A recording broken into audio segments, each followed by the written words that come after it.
নমস্কার বন্ধুরা, আমি সোমনাথ এসে গেছি মাইথনের দ্বিতীয় পর্ব নিয়ে। এই পর্বে আমরা মাইথনের যে লোকাল সাইট সিন হয়ে থাকে সেটি আমরা ঘুরে দেখব ও আপনাদের সাথে শেয়ার করব। তো চলুন দেরি না করে শুরু করা যাক মাইথন পর্ব 2।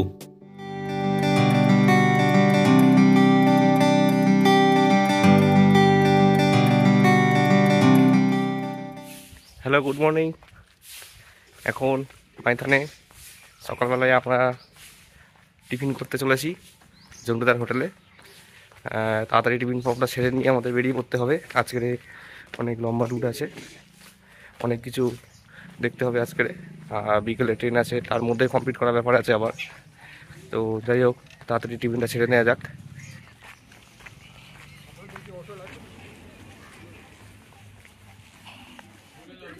ঝন্টুদার হোটেলে আমরা এখন টিফিন করতে বসে গেছি। গরম গরম লুচি আর সাথে আলুর তরকারি। আমরা সবাই এখন একসাথে খাওয়া দাওয়া করছি। টিফিন পর্ব সেরে আমরা এখন বেরিয়ে পড়েছি আমাদের সাইট সিন ঘুরতে। আমাদের গাড়ি চলে এসছে। আমাদের মোট 3টে অটো করা হয়েছে। 3টে অটো মোটামুটি 3.5 লাখ টাকা মতো রেট নিয়েছে। এখন সেই অটো করে আমরা বেরিয়ে পড়বো। ফার্স্টে মাইথন সাইট সিনটা ঘুরবো, তারপর চলে যাব আমরা গড়পঞ্চকোট। আমরা আমাদের প্রথম স্পট দেখতে চলে এসেছি ভান্ডারা পাহাড়। এখন এই ভান্ডারা পাহাড়ের ওপরে একটা শিব মন্দির আছে, সেটাই আমরা দেখতে চলেছি ও আপনাদেরকেও দেখাবো। চলুন দেখা যাক।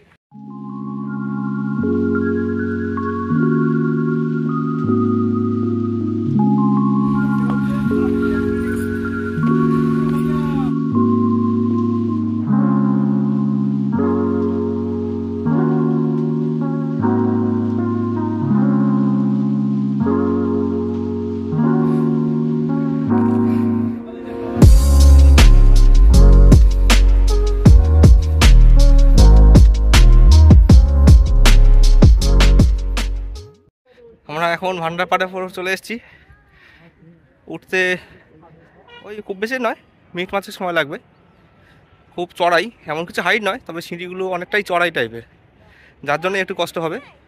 তো যাদের পায়ের বা হাঁটুর সমস্যা আছে তারা না এলেই ভালো হয়। আর ওপর থেকে যদি চলে আসেন, মাইথনের যে চারিপাশটা সুন্দর লাগছে একদম। মানে যে মাইথন যে সিটিটা, সেটা ওপর থেকেই একদম সুন্দরভাবে দেখা যায়।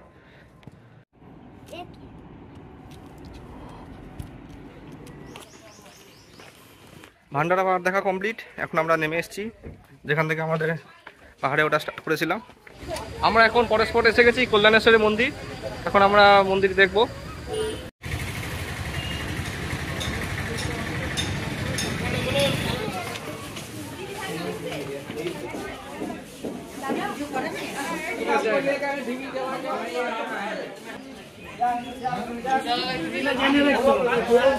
হাত ধুন যান যান যান আগে যান। এই যে এখানে পুরো কলা হাত ধুও যাও। এই যে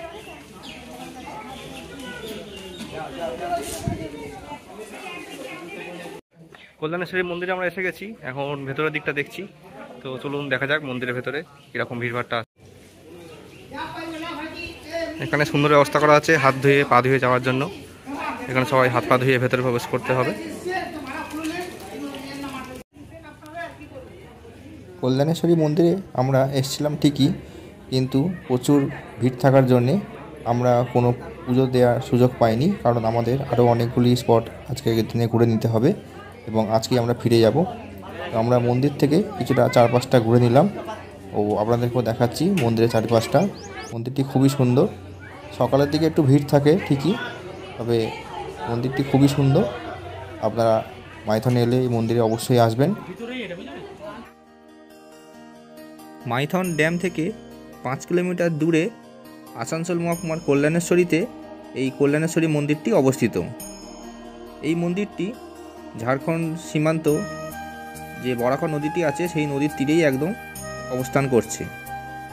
মনে করা হয় এই মন্দিরটি প্রায় 500 বছরেরও পুরানো একটি পবিত্র মন্দির। পশ্চিমবঙ্গের বর্ধমান জেলার এই মন্দিরটি রাজ্যে পাওয়া সমস্ত প্রাচীন ধর্মীয় এবং ধার্মিক যে কালী মন্দিরগুলি আছে তাদের মধ্যেই একটি। কল্যাণেশ্বরী মন্দির থেকে বেরিয়ে এখন আমরা চলেছি গড়পঞ্চকোটের উদ্দেশ্যে। এই মুহূর্তে আমরা বরাবর যে বাজার এরিয়া সেটি অতিক্রম করে চলেছি।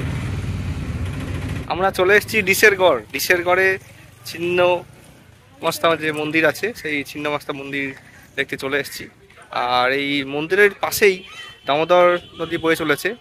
আর এই দামোদর নদী জল আর কি ওই মাইথনের যে ড্যাম আর পাঞ্চেত ড্যামের পরে যে জল ছাড়া হয়, সেই জল আর কি এই দামোদর নদীতে মিশছে। মানে এর আগের মুহূর্তেই দুটো ড্যাম আছে। আর এখন আমরা এই মন্দিরটা দর্শন করব ও আপনাদেরকেও দেখাবো। তো চলুন দেখা যাক। এই যে দেখতে পাচ্ছেন, এটি হলো দামোদর নদী। আর ঠিক এই নদীর পাশেই হচ্ছে এই মন্দিরটি, যেটি এখন আমরা প্রবেশ করতে চলেছি।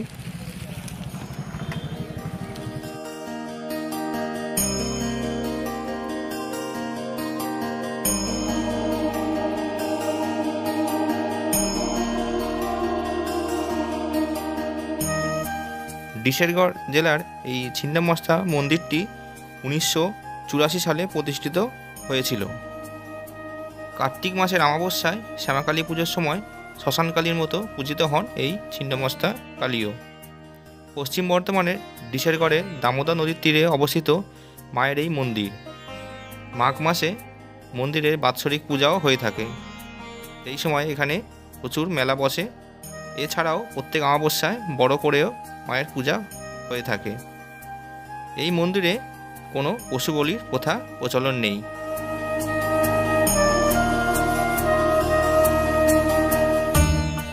ছিন্নমস্তা মন্দির ঘুরে দেখলাম ডিশেরগড়ে। এই ডিশেরগড়ে ছিন্নমস্তা মন্দিরের পাশেই আছে মহাশ্মশান। এখানে এই মন্দিরের পাশেই আছে মহাশ্মশান, যেটি আপনারা দেখছেন। এই মহাশ্মশানে, যার ফলে এটি একটি খুব জাগ্রত মন্দির। আর ভেতরটা খুবই সুন্দর। আপনারা যদি মাইথন ঘুরতে আসেন তো মাইথন সাইট সিনের মধ্যে এই ডিশেরগড়ের এই ছিন্নমস্তা মন্দিরটি অবশ্যই ঘুরে যাবেন, খুবই ভালো লাগবে। ডিশেরগড় থেকে বেরিয়ে আমরা এখন চলেছি পুরুলিয়ার উদ্দেশ্যে। এখন আমরা পুরুলিয়ার গড়পঞ্চকোট সাইডটা ঘুরে দেখব। এই সাইডে গড়পঞ্চকোট, বরন্তী, পাঞ্চেত ড্যাম ঘুরে দেখানো হয়। কিন্তু আমাদের সময়ের অভাবের জন্য বিকেলে ট্রেন ধরতে হবে, ফিরে যাচ্ছি আজকে। তাই জন্যে বরন্তী সাইট সিনটি করতে পারিনি। আমরা এখন যাচ্ছি গড়পঞ্চকোট, তারপরে পাঞ্চেত ড্যামটি আপনাদেরকে ঘুরিয়ে দেখাবো।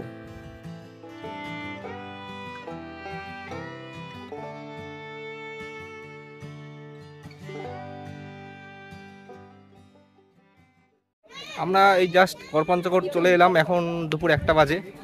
আমরা এখন গড়পঞ্চকোটে ফার্স্টে এসে দুপুরে খাবার অর্ডার দিয়ে দিলাম, কারণ এখানে খাবার রেডি থাকে না, বললে অর্ডার দিলে তারপর করে দেয়। আর আমরা তো অনেকজন আছি, এতজনের খাবার তৈরি করতে সময়ও লাগবে। তো আমরা এখন খাবার অর্ডার দিয়ে এগিয়ে চলেছে একটু পাহাড়ের দিকে। গড়পঞ্চকোটের পশ্চিম দিকে এই ভগ্নপ্রায় মন্দিরটি অবস্থান করছে। কঙ্কালী মাতা ছিলেন গড়পঞ্চকোটের শেখর রাজবংশের কুলদেবী, কিন্তু বর্তমানে এই মন্দিরে কোনো বিগ্রহ দেখতে পাওয়া যায় না। গড়পঞ্চকোটের যে পার্কিং এরিয়াতে আপনারা এসে নামবেন, সেখান থেকে কিছুটা হেঁটে এগিয়ে এলে আপনারা পুরনো যে রাজবাড়ির ধ্বংসাবশেষ সেটি দেখতে পাবেন, যেটি আমরা এখন দেখতে চলেছি। এই রকম জঙ্গলের মধ্যে দিয়ে কিছুটা আপনাদেরকে হেঁটে যেতে হবে, প্রায় 5 থেকে 10 মিনিট মতো গেলেই আপনারা পুরনো যে রাজবাড়ির ধ্বংসাবশেষ সেটি দেখতে পাবেন। ভান্ডারা পাওয়ার পর আমরা এখন গড়পঞ্চকোটে এসেও ট্রেকিং শুরু করে দিয়েছি। দেখা যাক কতদূর ট্রেকিং করতে পারি। গড়পঞ্চকোট পশ্চিমবঙ্গের পুরুলিয়া জেলার পাঞ্চেত পাহাড়ের পাদদেশে অবস্থিত একটি ধ্বংসপ্রাপ্ত দুর্গ। মনে করা হয় এই গড়পঞ্চকোট প্রাসাদের ধ্বংসাবশেষ 18 শতকের বর্গী আক্রমণের একটি নীরব সাক্ষ্য। এখন বর্তমানে এই ধ্বংসাবশেষটি টিকিয়ে রাখার জন্য বিভিন্ন রক্ষণাবেক্ষণের কাজ চলছে, যেটি আপনারা এখন দেখতে পাচ্ছেন। তো আপনারা এই গড়পঞ্চকোটে এলে এই জায়গাটিতে অবশ্যই আসবেন, আশা করছি খুব ভালো লাগবে। হ্যাঁ, একটুখানি পাহাড়ি পথ ধরে হয়তো আসতে হবে, কিন্তু আপনাদের খুবই ভালো লাগবে। গড়পঞ্চকোটে যে মূল আকর্ষণ রাস মন্দির, সেই রাস মন্দিরটাকে আপনাদের দেখাই।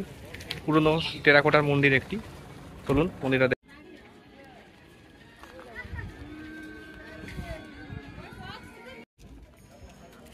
গড়পঞ্চকোটে সর্বাপেক্ষা উল্লেখযোগ্য মন্দির হলো একটি পঞ্চরত্ন টেরাকোটা নির্মিত দক্ষিণ ও পূর্ব দুয়ারি রাস মন্দির, যেটি আপনারা এখন দেখছেন। আপনারা যদি বাঁকুড়ায় গিয়ে থাকেন তো সেখানে যেরকম প্রচুর পরিমাণে টেরাকোটার মন্দির দেখতে পাবেন, সেই রকমের মন্দির এখানে অবস্থিত রয়েছে। এই মন্দিরের গায়ে ফুল ও আলপনার নকশা ছাড়াও খোল, করতাল, বাদনরত ও নৃত্যরত মানব মানবীর মূর্তি পরিলক্ষিত হয়। এছাড়া এখানে অনেক দোকান আছে কেনাকাটি করবার জন্য। পুরুলিয়ার যে বিখ্যাত যে মুখোশ, সেই মুখোশের প্রচুর দোকান আছে। এছাড়াও ঘর সরঞ্জামে, ঘর সাজানোর অনেক রকমের জিনিস আছে। আপনারা চাইলে এখানে কেনাকাটি করতে পারেন কাউকে গিফট হিসেবে দেওয়ার জন্য।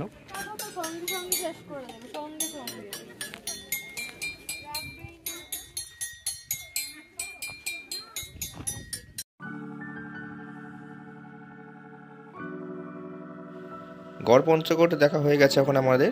এখন আমরা চলেছি পাঞ্চেত ড্যামের উদ্দেশ্যে। আর আপনাদের যদি হাতে সময় থাকে আপনারা এখান থেকে চলে যেতে পারবেন বরন্তিতে। আর আমরা বরন্তি যাচ্ছি না, আপনাদেরকে আগেই জানিয়েছি।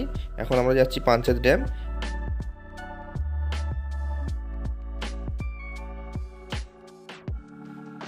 ঝাড়খণ্ডের ধানবাদ জেলার অন্তর্গত দামোদর নদীর ওপরে এই ড্যামটি অবস্থিত। এই ড্যামটিতে আপনারা যদি আসেন, চারিদিকটা অপরূপ সুন্দর। এখানে হয়তো সম্ভবত কোনো হোটেল পাবেন না মাইথনের মতো, কিন্তু এই জায়গাটি অপরূপ সুন্দর এবং আকারেও বিশাল বড়।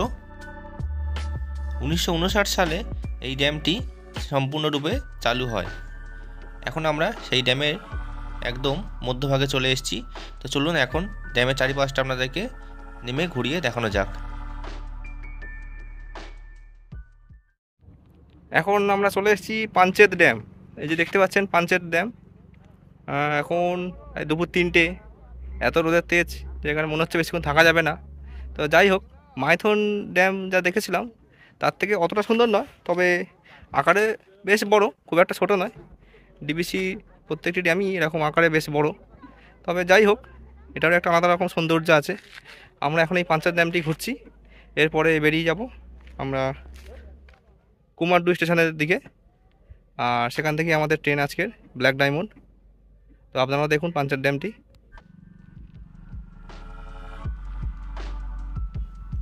এই পাঞ্চেত ড্যামেও বোটিং হয়ে থাকে, কিন্তু আমাদের সময় না থাকার জন্য আমরা আর বোটিং করতে চাইনি। তো দেখুন, আপনারা এখানে দেখতে পাচ্ছেন এখানে প্রচুর পরিমাণেই বোট রাখা আছে।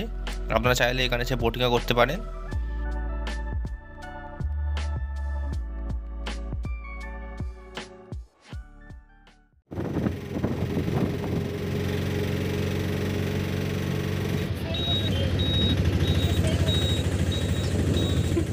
আমরা আজকে চলে এসেছি আজকে লাস্ট স্পট দেহিবাড়ি কলিয়ারি। সেই দেহিবাড়ি কলিয়ারি এখন আমরা দেখব। এই কলিয়ারিটি, এখন আমরা ঝাড়খণ্ডে আছি, ঝাড়খণ্ডের ধানবাদে এই কলিয়ারিটি, দেহিবাড়ি কলিয়ারি। তো দেখুন কেমন এই কলিয়ারিটি। আমরা এখন এই যে কলিয়ারিটি দেখছি, এই প্রান্তটিতে এখন কয়লা উত্তোলনটা বন্ধ আছে, অপর প্রান্তে এখন কয়লা তোলা হচ্ছে, যার ফলে এখানে এখন যে কোনো ট্যুরিস্টকে অ্যালাউ করা হয়। কিন্তু যে প্রান্তে এখনও পর্যন্ত কয়লা উত্তোলন হচ্ছে সেদিকে কোনো রকম ট্যুরিস্টদের অ্যালাউ নেই। আমার ক্যামেরায় অতটা ভালো বোঝানো না গেলেও আপনারা একটু খেয়াল করে দেখতে পাবেন যে দূরে হালকা হালকা একটু ধোঁয়া উঠছে, সেই জায়গাতেই এখন কয়লা উত্তোলন চলছে। আর আমরা এখন ঠিক তার অপোজিট দিকে দাঁড়িয়ে আছি। আমাদের মাইথন ট্যুর এবং তার সাইট সিন ঘোরা কমপ্লিট হয়ে গেল। এখন আমরা কুমারডুই স্টেশনে যাচ্ছি, ওখান থেকে আমরা ব্ল্যাক ডায়মন্ড ট্রেন ধরবো। তো এই দুদিনের সফর খুবই ভালো লাগলো, দুদিন এক রাত। আবার পরে এরকম কোনো ভিডিও নিয়ে আসবো, আপনারা সাথে থাকবেন।